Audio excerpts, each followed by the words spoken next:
Let's see. Yeah, Okay. and since Ryan pulled over just for this, probably we'll get him. And by the way, Ryan, we have another gentleman, Luke, here in the call who is also from Kharkiv. He's originally from Atlanta, but he's in Kharkiv. So Oh, it's nice. more Americans going to the Ukraine now than Ukrainians to US, at least on this Yeah, call. there you go. So awesome. All right. Let me go ahead and Ryan, typically we'll do some introductions and catch up with people and things, but since you're kind of pulled over Mhm. and joining us today, then I want to go ahead and kick things off with you and let you talk more about your organization. I think you and Stan maybe met at the Rebuild Ukraine conference. Um, but just want to hear more about your background and your organization. And of course, a reminder that you have a book out that also tells your incredible story. But I'll let you continue Mhm. talking from here. Yeah, so yeah, my name's Ryan Hendrickson. I'm a retired Green Beret, had a 7 Special Forces group, spent 23 years in the military, and I'm currently on our 13th trip here to Ukraine. Um, Pulled over alongside the road in Plotava on our drive up to Kharkiv, or I guess over to Kharkiv. And yeah, no, it's been trip number 13, and I don't know, it's been great so far. Um, a little bit about our organization. So, Tip the Spear landmine removal. I've been coming to Ukraine since March 2022, and yeah, we've been doing a lot of amazing work here. It started off as working with a missionary group, evacuating women and children, elderly, out of areas that the Russians were moving into, and then as the Russians started to move east, bringing in medical supplies, food, and stuff like that, helping people out in the liberated areas. And then from there, I got connected with some friends that needed help with demining, and I started. I used my experience from Afghanistan, and what I've learned as I was a special forces engineer, so I've dealt with thousands of IEDs, hundreds of landmines in Ukraine, or I'm sorry, in Afghanistan. And so I decided, this was a good opportunity to try and help some of these teams out. Giving them the best, training, equipment that I could and I could afford, and setting them up for success, and then going out to the fields with them, working with them in the fields, and just it would turn, one mission turned into two, turned into three, turned into four, and now we're on mission number 13. And yeah, this is my life's calling, is coming to Ukraine, helping out in any way I can, to make areas safe again, to help the civilians that, when you look at war, the civilian population suffers the most. We do hear about the headlines about you know uh, drones. We hear about trench warfare, mechanized warfare, stuff like that. But what doesn't get enough attention, in my opinion, is Ukraine is the world's largest minefield. There is a refugee crisis from this war that is only second to World War II. There is an internally displaced persons crisis here because of areas that have been extremely mined. People can't go home. They can't pick up the pieces and rebuild their lives because of landmines.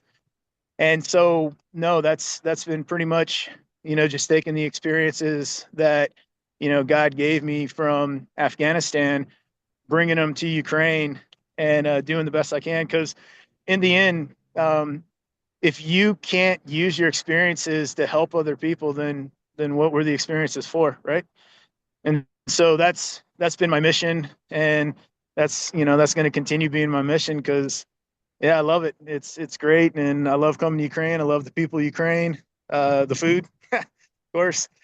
But that's just that's what I've dedicated my life to, and that's what I'm going to continue doing until Ukraine is either mine free or they tell me I have to leave. So that's that's pretty much a really quick elevator pitch on, kind of who we are and why I do what I do.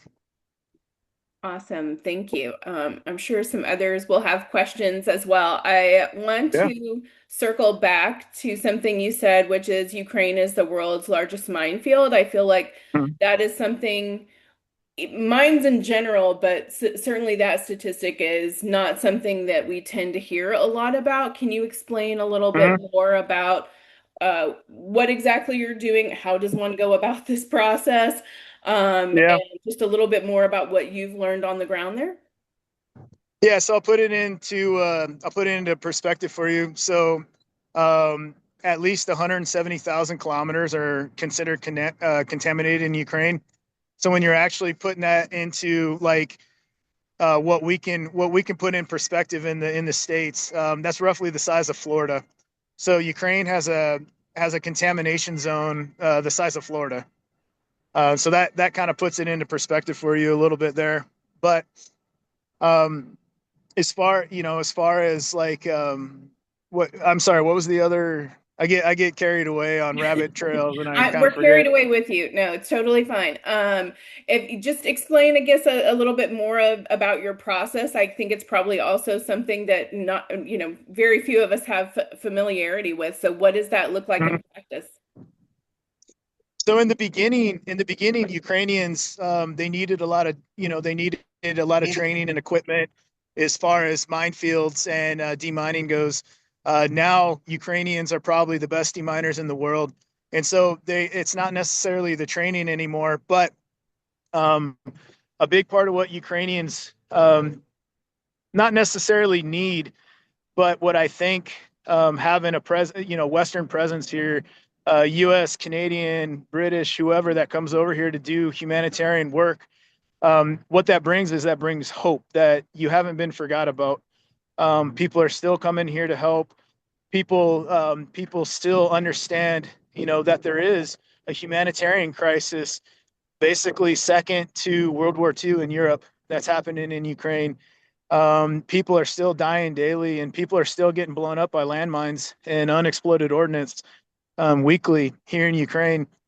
And so, as far as my mission now, it's not so much the training anymore because Ukrainians are some of the best deminers in the world now, and obviously, there's a reason for that because of 4 years of war, right? You're going to get really good at something really quick, or you're going to die. And so, um, as far as what we do now is we continue to come over here and work with our Ukrainian counterparts, our Ukrainian family.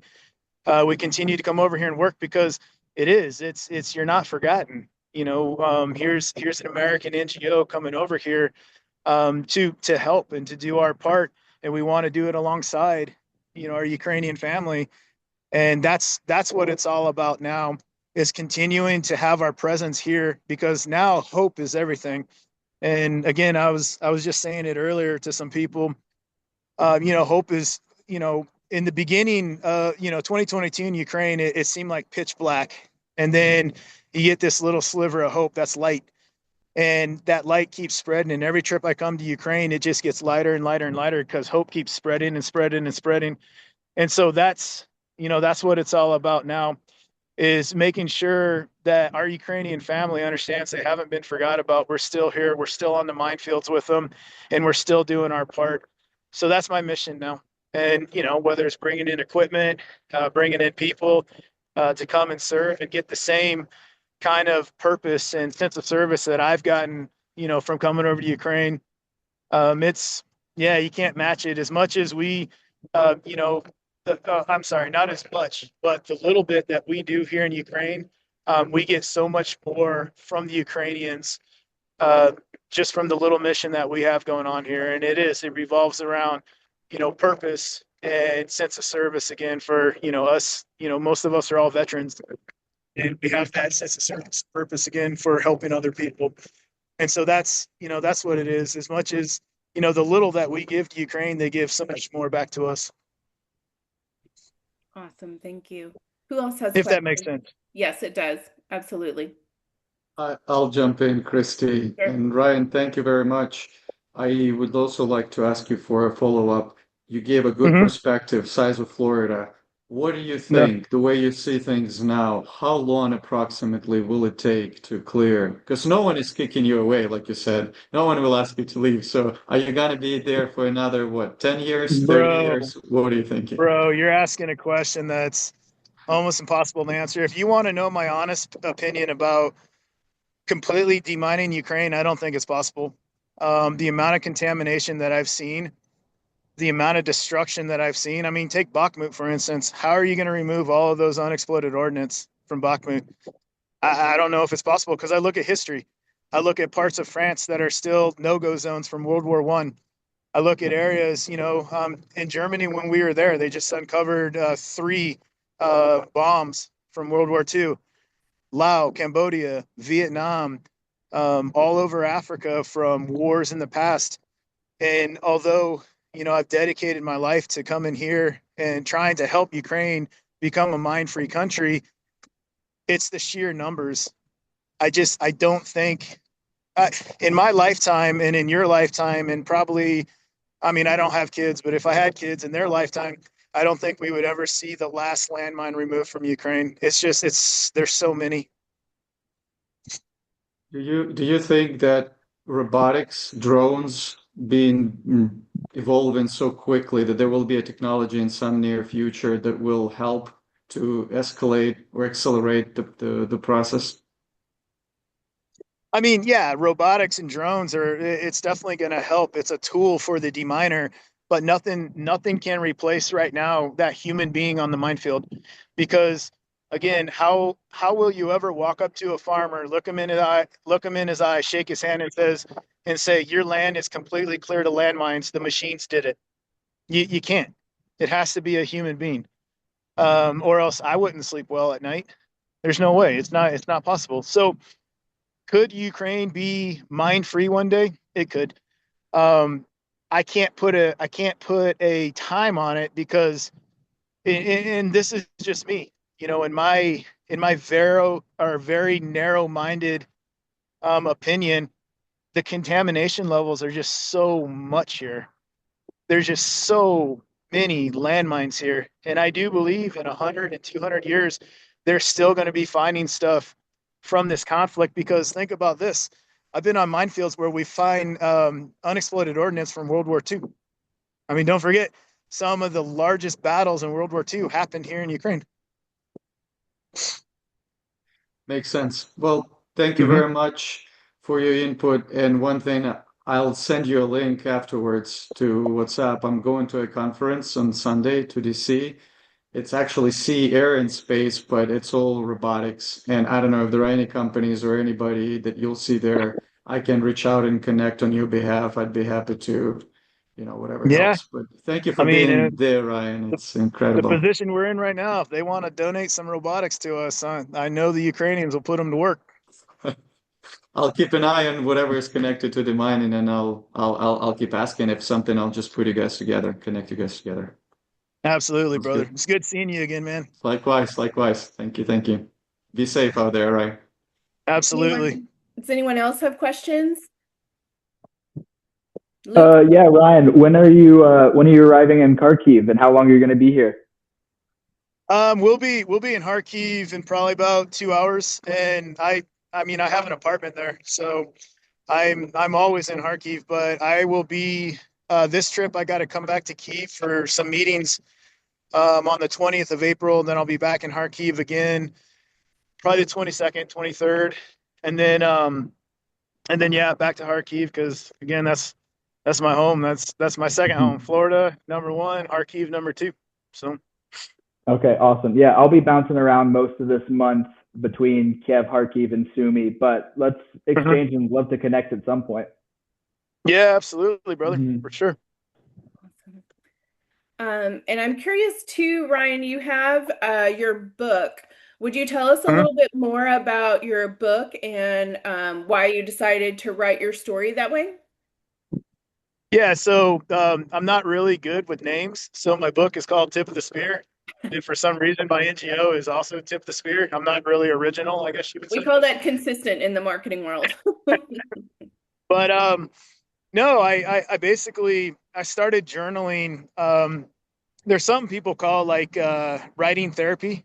Hmm. And I started journaling years ago, just with dealing with a lot of, Afghanistan, childhood trauma, stuff like that. And I started journaling. And then about 2017, I started to kind of organize everything and then just continued writing and writing. And then about 2018, I started, putting everything down in the order it is now in the book. And then I got curious. I was reading it.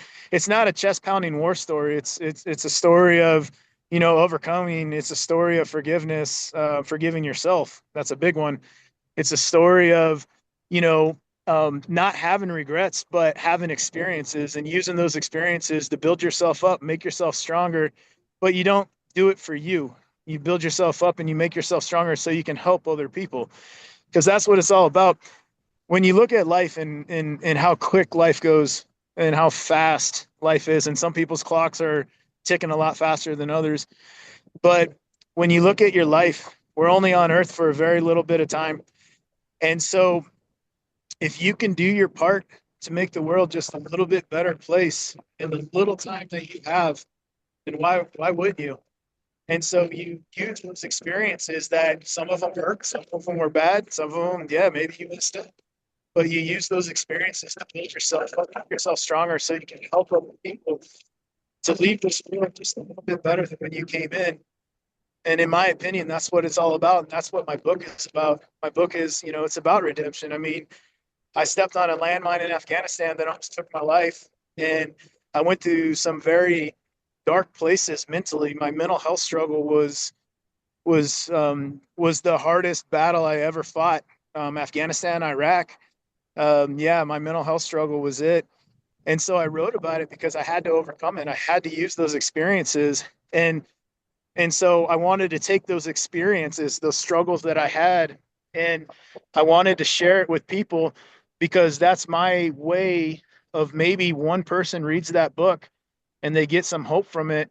And now they can start to, maybe look at life in a little bit different way, or maybe adjust their life in a certain way, because I was able to do it. And I'm a normal guy. But that's what the book is about. The book is about, forgiveness of yourself, mainly, overcoming and using every experience, good, bad, ugly, violent, whatever it is. Use those experiences, make yourself stronger, but make yourself stronger to help other people so you can leave this world a little bit better place than when you came in. And that's my mission. That's my mission in Ukraine. That's my mission everywhere, is I want to do my little part to leave this world a better place than when I came in. So that's really it. Yeah, good mission. You mentioned earlier also that the people of Ukraine have certainly become experts at demining as well. Will you tell us a little bit more about your teams there? I believe one of them is an all-female team as well, but you work with a couple of different teams. So tell us just about your building teams and interactions and training and that kind of thing. Yeah, so Tip of the Spear USA, we're a veteran, we're a U.S. and Canadian, right now U.S. and Canadian organization. We'll be bringing on some Brits, probably some Swedes and some Norwegians here in the future, but we're a Western veteran team, all military veterans, and so you're not going to bring over enough volunteers to make a drop in the bucket of the landmine crisis here in Ukraine. But what you can do is you can use your experiences and you can use your mentorship to partner up with these Ukrainian teams and to help, something as a Green Beret that we did. And it was our mission: train, advise, assist, force, multiply, and equip. And so that's my motto. I want to come to Ukraine and I want to train, advise, assist. But the biggest one is force, multiply. There's thousands of Ukrainians that want to get into mine action. They just need to have the platform to do it. And so you're creating, I guess, in a sense, you're creating this humanitarian demining army, which now all of a sudden you go from not making a drop in the bucket to now you're starting to fill that bucket up. And you're doing it with the people that they're trying to take their home and take their lives back through humanitarian means, which demining. And so that's what we do. And yeah, I mean, our direct partners are Tip, the Spear Ukraine. We work with a lot of different organizations like Special State Transportation Service and some other organizations, but that's my whole mission, is to continue to build these teams up. So now all of a sudden you go from maybe a little drop in the bucket to now you're starting to fill that bucket up. And that's the whole purpose of our NGO. Fantastic. Thank you. Does anyone else have comments for Ryan while we have him? Stan, I see you unmuted. Oh no, I always have questions, but I also want to. I know, you and me both, right? Monopolize that, but no. Yeah. Awesome. Well, Ryan, we certainly appreciate your time here, especially since you had to pull over to find some signal. So we're grateful for that. You're certainly welcome to hang around on the call, or if you need to get back and on the road, then we completely understand that as well. But thanks so much for your time. And more importantly, thank you for all the great work that you're doing. And please thank all the people who are on your team and helping in this process as well. I can't imagine the kind of instincts and courage it must take, but we're all grateful for sure. Yeah, absolutely. If you guys want to follow along with our mission, just landmineremoval.org. I'm very transparent with our donors, and so I'm always posting what we're doing, because I believe people need to know, what we're doing. Yeah. It's important, not for that, but also for awareness. Yeah. Like people need to know, they need to understand. So if you guys want to follow along, landmineremoval.org. Awesome. Yeah. I'll share it here in the comment section. Thanks. And also, here you are. Your picture is right here on the front page. And also, I'm glad that Luke and you, Ryan, you're gonna get a chance to meet in person, and that's one of the reasons. Hey guys, I gotta go. This. Security. Okay. Yeah, security just showed up, so I'm gonna jump off here. So take care. All right. See you soon. Right, thank you, Ryan. All right. Bye now. Be safe, Diana. Absolutely. Bye. Thanks, bro. Amazing. I look forward to having him on the podcast in the future as well. But yeah, so much to unpack there. I'll just add, I didn't read, I listened to the book. I couldn't get the paper copy fast enough. And it's a good story. So I recommend to you who likes to read or listen. It really is inspiring. And it's an interesting coincidence how the book ends before the war in Ukraine starts. And the final chapter is about how Ryan hasn't found his final mile yet, and like he will see what future holds, but he believes there's a higher purpose for him, like literally.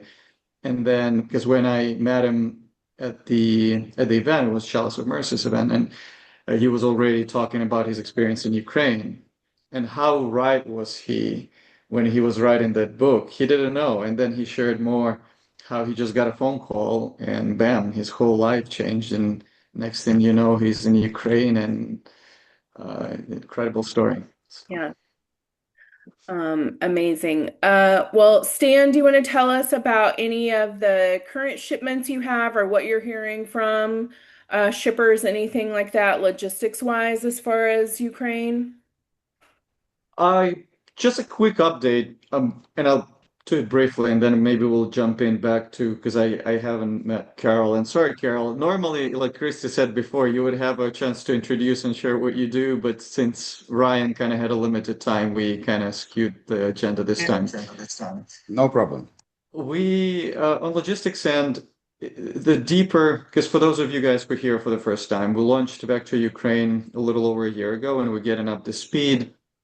And things are going smoothly, and by now we pretty much offer the full spectrum of logistics services that anybody will need. And we start working with the bigger companies in Ukraine, some manufacturing companies in Ukraine. And to your point, Christy, those are really inspiring discoveries to see how business in Ukraine keeps operating. We're helping them from imports to Ukraine from the US and vice versa. And because Ryan was talking about hope, to me personally, I guess few things are more hopeful than seeing business not giving up and evolving, even in a situation in which Ukraine is currently. So with that being said, I'm sure It probably will take a long time, but there is no doubt that Ukraine will persevere and will rebuild once it gets more of a breathing room, if you will. Yeah, So that will be my comment. absolutely. Awesome.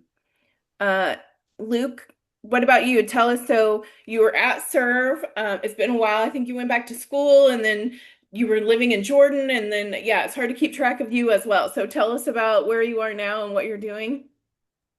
Sure. Yeah. So I met Vector when I was back with Serve. That was a few years ago. And in the early years of the war, I was running some operations into the suburbs of Kiev, Bucha, Irpin, and Hostomel, doing some aid deliveries. At the end of 2023, Serve kind of closed the Ukraine program.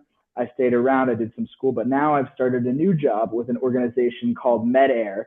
MedAir has been operating in Ukraine since the beginning of the war. I've just newly joined their team. They do medical projects, like water sanitation, hygiene, and shelter, um, mostly repairs, emergency repairs, and some communal areas. Well, the water is usually wells as well as some piping that's been like infrastructure rebuilding. Um, yeah, and so they do that in Kharkiv, which is where I'm at right now, Sumy, which is where Stan is from, coincidentally, and then Dnipro as well. So it's my first week on the job, so I'm still trying to learn a lot about about the organization and all the different projects that they're doing. But it's been really incredible seeing just the impact that they've been able to have. Okay, awesome. So we'll wait till Mhm. the next meeting to grill you on the mission and all the different projects then. Yeah. We'll give you a week to settle in. Wonderful. Zoya, how are you? You have electricity right now, but how are you doing? How are you feeling? Thank you. We are okay here. Thanks God we have power. Last week we had a few days with power outages during the day, but we are so used to live and work under such conditions, so no problem. Almost each family has charging stations, generators, or other things. So it's okay. In our office right in the center of Kyiv, we have a good station and also generators, so never felt lost in information or something like that. We have currently interesting projects with gas stations, gas pipelines to protect. We won some tenders for shelters, Great. concrete shelters for such stations. Also with the tech, similar projects, and we deliver gabions from China. We also have productions, manufacturers of gabions in Ukraine. Do you know what are gabions? These are protective things for to protect some buildings or Okay. some buildings, I would say. So we have currently some deliveries from China. So the life is going on, and we continue to participate in different tenders. For example, tenders organized by European Energy Secretariat or Tetra Tech. These tenders from Tetra Tech were suspended due to this politics of the changes in with the USA. It was a year ago, but now they continue to work. Also, we had some projects with the UNDP, United Nations programs. For example, we delivered 5 lots, it's around 10 modular houses for national police in Dnipro, in Poltava region, even in Kherson region. Uh, We have similar projects right now. I hope we will win the tender and we will deliver another batch of these modular houses. We have another different projects. Unfortunately, I cannot disclose the information about this project because right now it's not possible to do. I don't have rights to do it, but it's a really huge project we're working on. So I would say this year I feel I have been working in this company since August 24, and I would say I feel this year we have more projects, more tenders we won, and I hope it will be like that in the future. Our team in Kyiv is now bigger. We extend our team, and it's also a good sign, I would say, because always when we have more people, it means something positive, and Absolutely. we really feel positive and looking forward to our new projects. So everything is okay here. We are absolutely optimistic, like all the Ukrainians, I would say. Awesome. Thank So you. I'm And dear. absolutely impressed by Ryan. I sent him 3 or 4 times my hearts because when I see people who arrive to Ukraine who work here, they are always my heroes because we are here. I would never leave my country. I would stay here for forever. That's why when I see when foreigners arrive to help us, always I feel so excited and so grateful Yeah, in this horrible situation we have here. So thank you very much. absolutely. Well, I'm glad business is good. And I saw your cat is there to keep you company as well. So, I have 9 cats, oh, so they come got a and full house. it's always like that. When I don't have meetings, they sleep. Of But course. Same. every Yeah. time I have meeting, they are here Yeah. one by one. They participate. So Yeah. Too funny. And Zoya, it's good to hear all is well, and especially good to see um, optimism coming from Ukrainians in Ukraine. Because yeah, it's easy for me to be optimistic. I lived in the US for 20 years now, but it's really inspiring. And I will connect you separately with Ryan because he is between Kharkiv and Kyiv. Because if you liked him on this short video, you're gonna love him in person. Just a great, great guy. He has a part of Ukrainian heart or his soul, or I don't know. We clicked off right away when we met. And one more thing, I'll shoot you a link as well to the conference that I'm attending because I don't know if someone from your team will be there in DC, but it will be great to yeah, meet them in person in case if they will be, because the topic of the conference is sort of connected to what you guys do.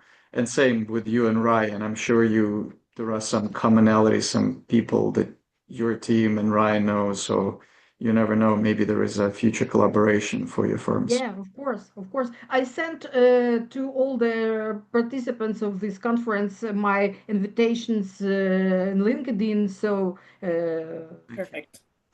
It's always easy to connect and to keep in touch and Yes. continue to work together. It's absolutely important. I know that our CEO and owner of our company, James Carrick, he would be very happy to connect all people here. And of course, he would happy to connect with to Ryan. James spends around 4 or 5 months per year in Kyiv. We expect he arrives maybe in June because he spent last year he was here in Kyiv from June to late November. Okay. So Awesome. he's here. He never is scared to survive another massive attack on Kyiv. He's also a veteran of American Army, so We have another American, Dane Miller. He is our operational director here in Ukraine. Okay. It would be great to connect with him. I also sent you the contact information of Dane. Maybe next time it would be Fantastic. interesting because he has some charity organizations. Because our company, we have also charity organization Third Eye and some another companies. So Fantastic. it would be interesting to connect. Yeah. Awesome. Thank you, Zoya. Appreciate that. Carl, Thank thank you you. so much for joining us. Tell us a little bit about you and your work. Can you hear me? Yes, perfectly. Yes? Oh, good. Can I ask you, please, kindly? I just need to open the door for somebody. We Please are in go our for it. warehouse. I'm going to be back in about one Okay. minute, and I will start Go chatting for with it. you all. Okay, see you soon. Okay. Mira, are you able to talk?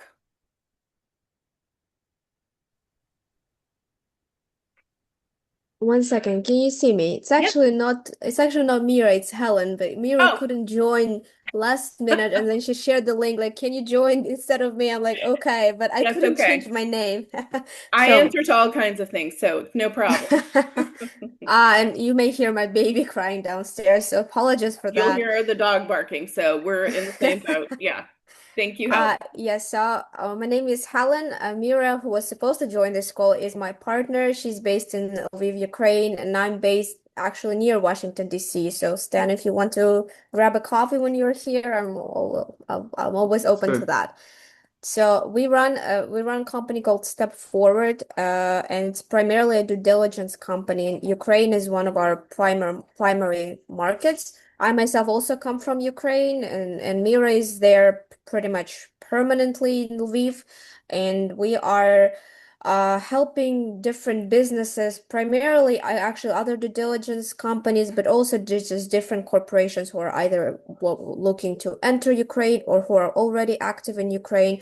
We're helping them with vetting any Ukrainian counterparties, dealing with reputational issues, potential corruption issues. So yeah, working with different corporates and helping them find and properly vet any counterparties that they may interact with in Ukraine. We also cover some other countries, including Central Asia, but because we both come from Ukraine, Mira is still in Ukraine, we have a better sort of foothold in this country. And I'm always happy to hear about any other companies who are standing with Ukraine in these difficult times and helping in any way they can. So happy to be here. Yeah, fascinating. Thank you so much. Really interesting work. I'm curious uh what kind of questions you're getting right now from people or trends that you're seeing, a lot of the needs that are happening from your work. So, well, I would say the main issue that often companies face when potentially dealing with Ukraine is reputational and corruption issues. So, whenever they are dealing with an NGO or a company that they are not sure about, they want to know what the sort of the local reputation of this company is. So, talking to different companies in the industry, also just looking into how the company operates, who the owners are, what are their financials, running this type of like more legal financial due diligence. So we help with that. Okay. Wow, really interesting. and I'd like to jump in, if I may, to kind Please. of give kudos to Helen's and Mira's team, because we actually had a practical example. We had a client for quite a bit and everything went well until it didn't, and they didn't pay us a lot of money and we lost it. They closed their doors.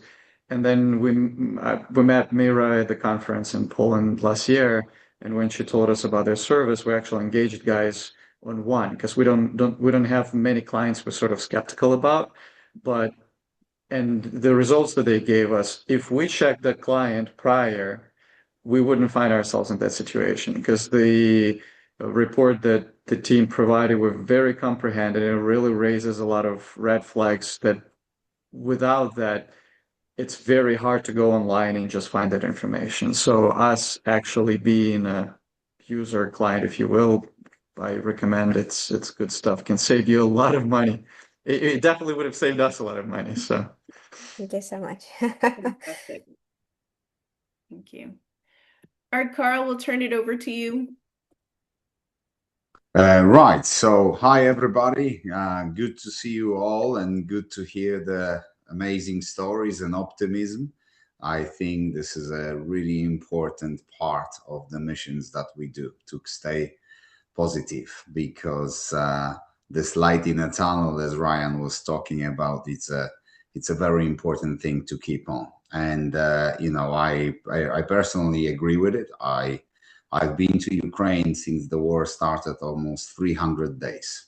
I spent almost a year in Ukraine because I fell in love in that nation so much and in so many people. I'm originally from Poland, but 20 years ago I moved to the UK, and I have started my life being here as a musician. And I had the entertainment company, and I am playing music, guitar. I sing with my wife in a band. And when the long story short, when war started, I used my contacts to create a group of helping people for Ukraine. And from that little idea, we did became a major force from the UK to Ukraine. I must admit that I don't like to talk about the numbers, but let me tell you so you can understand a little bit. We've sent over 400 trucks to Ukraine from the Great Britain.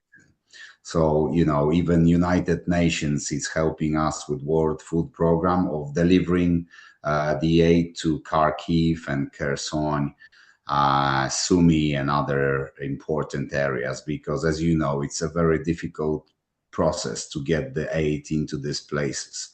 So that is an incredible thing, but it's sad that we have to do this. I've been in the music place, and then COVID started, and then we have this craziness in the world at this moment. But let's keep it positive, because I think we all have been in a place of we took it for granted what we had. The world, we forgot that the world is a difficult place, and that freedom that we had, we just forget that it wasn't for free.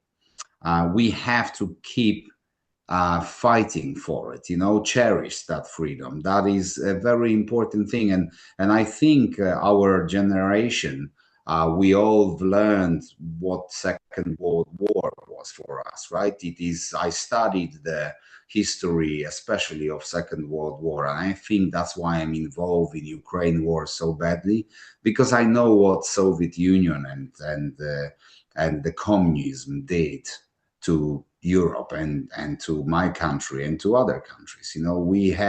Ryan was very much right. We still have some signs of Second World War in our European countries, right? There are some places where we left it to remember. And, so many people from Great Britain traveled to Ukraine because of us. And, we have Americans in our charity. We have trustees from Denver and Texas. We have runners who are running for Ukraine Relief, which is our charity, on marathons. And I'm running a London Marathon in 2 weeks with some people, for children. So it's a combined story of so many people that travel to Ukraine because they all want to help. And at the same time, in Ukraine, because of traveling there, you all probably heard about Krakow. Mm-hmm. And next to Krakow in Poland, there is Auschwitz, which is a very sad place. The story of genocide of Jewish people. And not getting into the politics, what is going on at this moment in the Middle East. What happened at the Second World War time was one of the most terrifying things that human beings could do to each other. And we have to protect each other against it again, and that's the moment for all of us to keep up fighting and defend this world against the madness. And the madness and the balance of evil towards to good people will always be there. You know, it is, let's be honest, let's not try to dream about the perfect world. It will never come. You know, we have too many strange people around our lives. And when you look in the situation now, politically, we've got only about 5 people messing the world completely. The 5 evil people.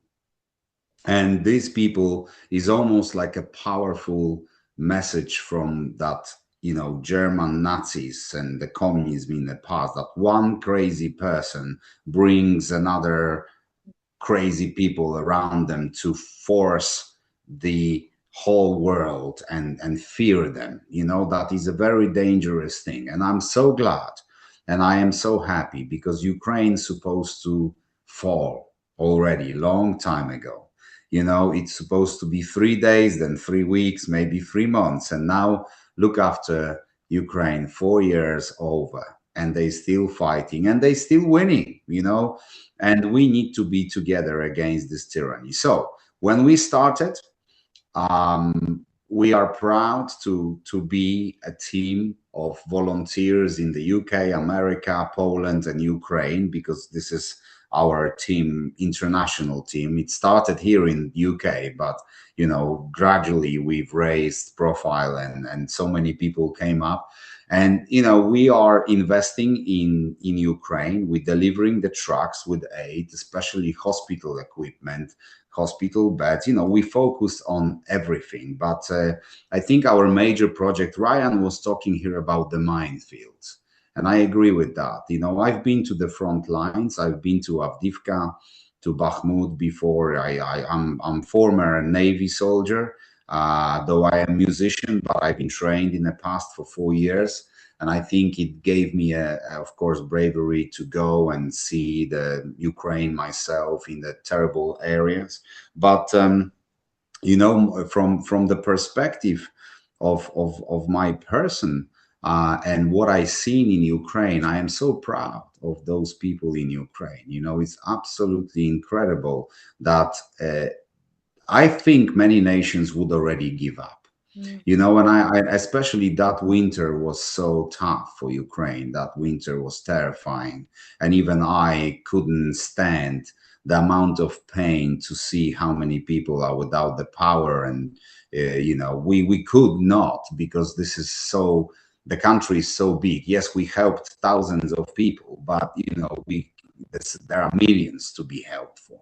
And I am so glad of this political switch in Hungary a few days ago. You know, I am so glad that we changing the balance towards the good thing. So we continue, but our major thing, I'm going back to Ryan and minefields. When I saw so many children in Ukraine being left alone in these shelters, you know, alone, I mean, they're not alone in Ukraine, but they alone from the war perspective. You know, I was ashamed, I must admit to you, when I was in the shelters and I saw how many children has no access to internet, no access to power. You know, they have no connections with world, no connections in between each other, no holidays in peace. You know, the children for me personally are so important.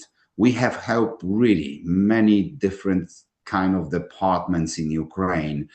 You know, we have supported with over 20 million pounds really Ukraine in so many different ways.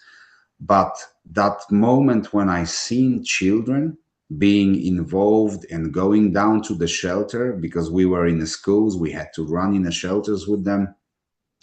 That moment took me so badly, and I must admit to you, I don't want to go for long because I could sit here for an hours and tell you the stories. But we decided to take the cycling to Ukraine in 2023, an event. So we cycled from England to Ukraine.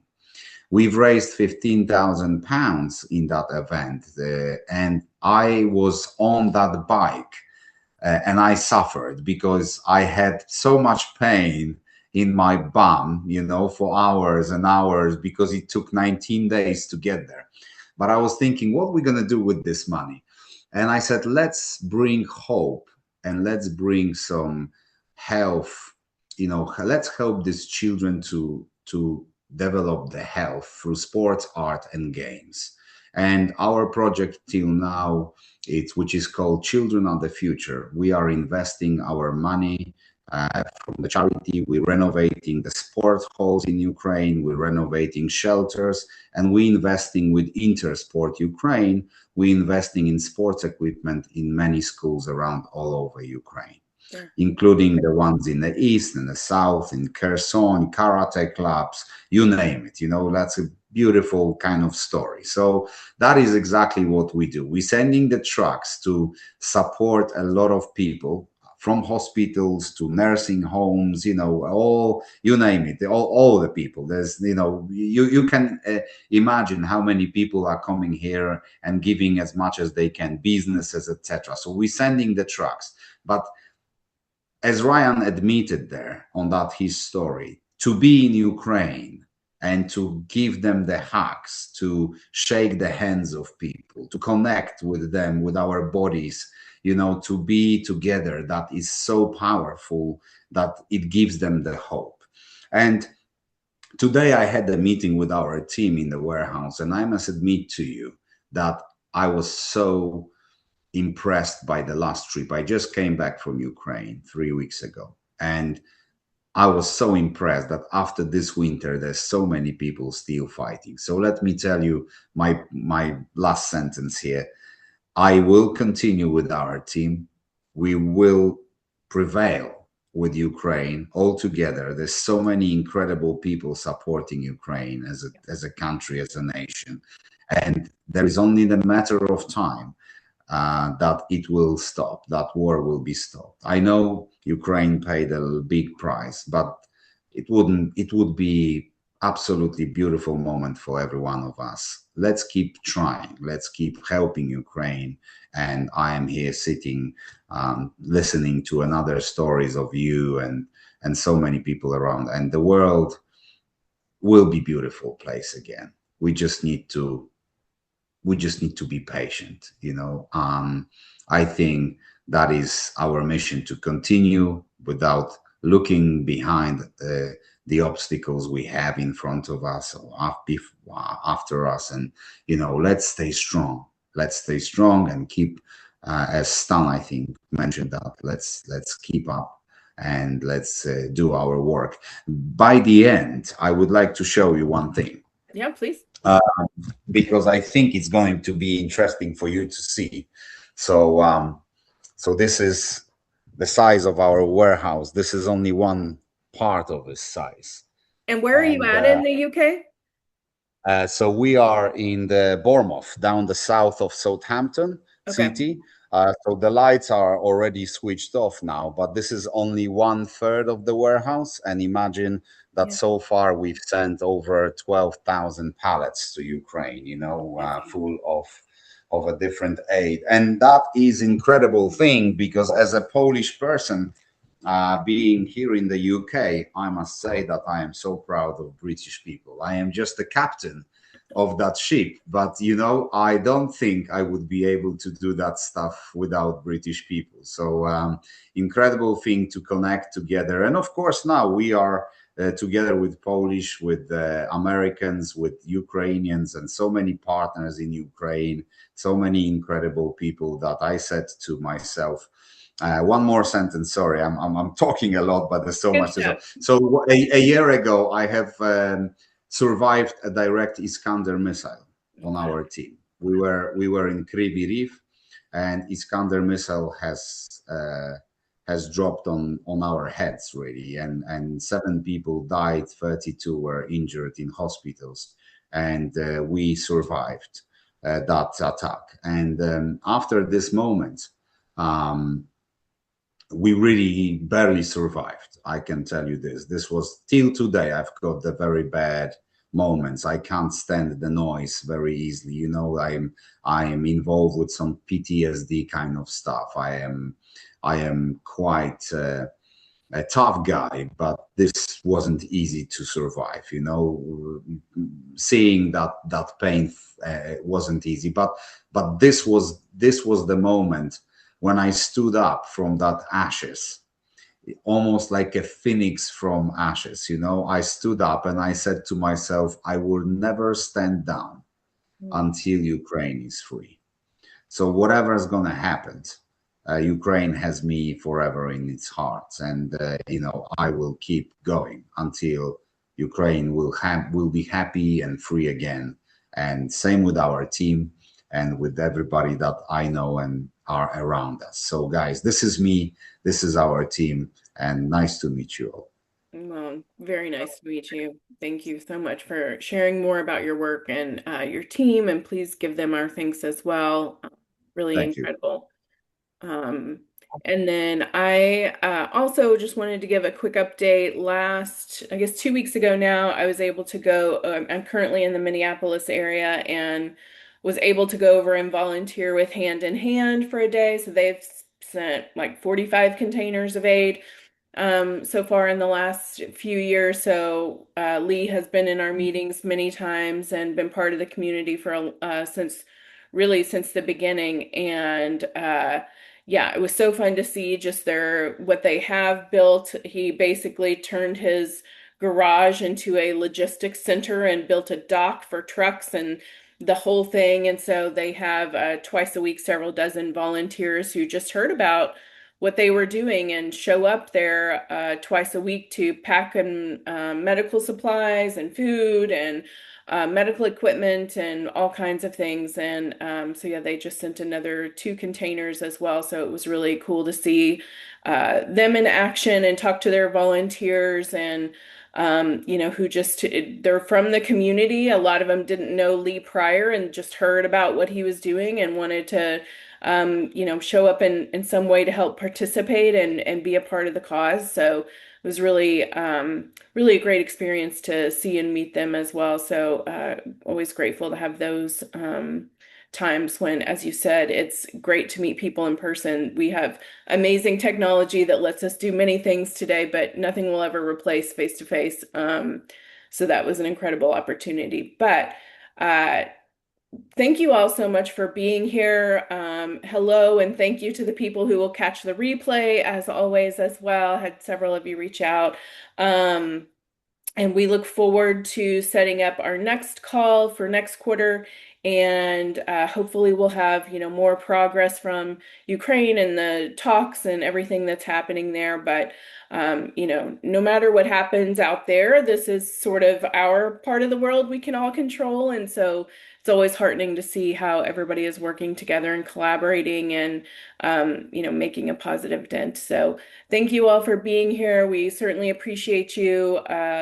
Reminder, we have the WhatsApp group if anything comes up.